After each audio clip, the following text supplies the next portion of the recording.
In this lesson, we're going to add another enemy. We're going to add the fish, and we're going to have him swimming through the lava and shooting spikes out at our player. And we're also going to implement the Splines library so that we can move our character along a nice smooth path and have him kind of swimming and jumping in and out of that lava. If you've never seen splines before, they look essentially like a curved line. You've got a line with points on it and curved data, and they originate from back when people used to build ships, I guess, by putting these together. I assume it's all digital now, but back in the day they used to manually build these out to figure out their curves and put things together. Nowadays we just slap them into video games.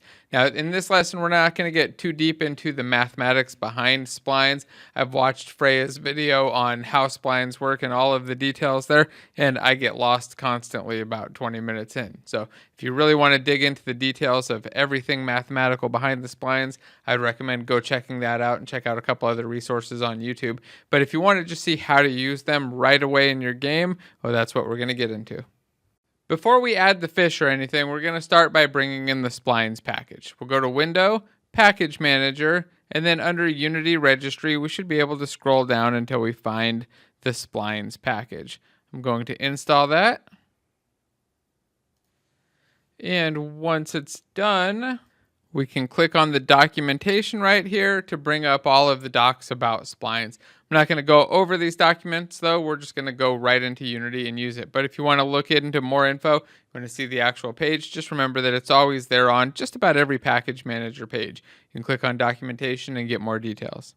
With the package imported, we should be able to create a new spline under Game Object, Spline, and then choose one of these existing spline types or just hit the Draw Splines tool. If I hit Draw Splines, though, I'm going to get a spline that's located at 0, 0.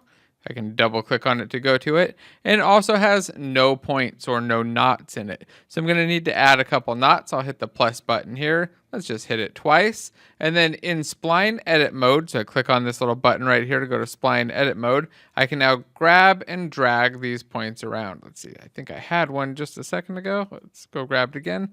There we go. Now I can move my point around for this knot, and I can click on this other point and drag it around as well. If I click on this little indicator here though, I'll go out of spline edit mode and then I can't select those. Then instead I'd be just selecting and moving my entire spline object if I could even click on it. All right, let's move the spline now. I'm going to take my spline and I'm going to move the base of it all the way over here. Notice that those little points here, my two knots that are children of it, move along with it. I'm going to move this right over to, I think maybe like the start point of where I want my fish to swim. I want my fish to swim up and over and kind of do a loop and maybe jump around like this and shoot off some spikes. So I'm thinking right about this point is good. That means that my first knot, I also want to be right at this origin point. So I'm going to set the value here on knot 0 of x and y to be 0 and make sure that z is also 0.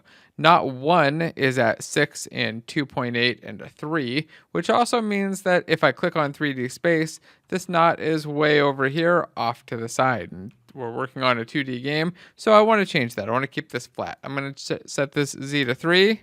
There we go. And now I've got this nice curved line. Let's see if I can get into a 2D view where it's trying to go up. It's still going back a little bit though because of our orientation.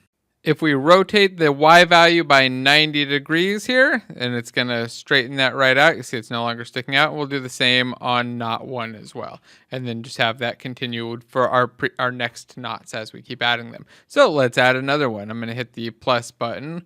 We'll go into move mode, and I'm going to go into nice 2D view here. Hit W, and let's see if I can grab that knot and drag it back down. So I'm thinking I want this one back down here, but I also want this one up here kind of above the water. So it kind of jumps up and then dips back down. I want more knots, so I'm just going to keep hitting that plus button. Add another one where I want them to go back up again. Thinking right about there. And then a plus again. We'll drop him back down. And a plus. Get him up. One more to go down. We're almost to the end. And then we'll do one more going up here.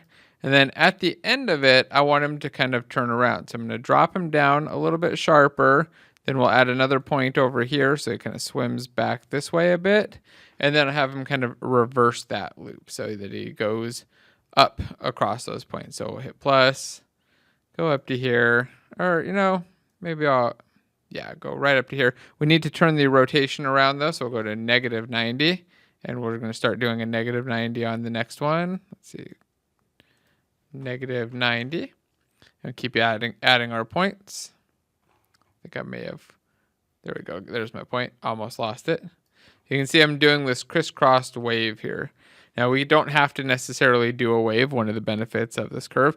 I could skip this middle part completely. It's not programmatic, so I'm not forced to have a point every set value or set space. Hit plus one more time, we'll get this down, and then I think that's probably good. We'll go up to the top and choose the closed option, which will turn this into a loop. Now it's going to do a little bit of weird rotation when he comes down here, but that's okay. It's going to be off screen and not visible. So here's our spline. We've got this nice long line, and we're going to have to move our fish along there. So before we do that, let's save everything off. And let's do a quick commit that we've added the splines package and our first spline into level 3. And we'll check that in.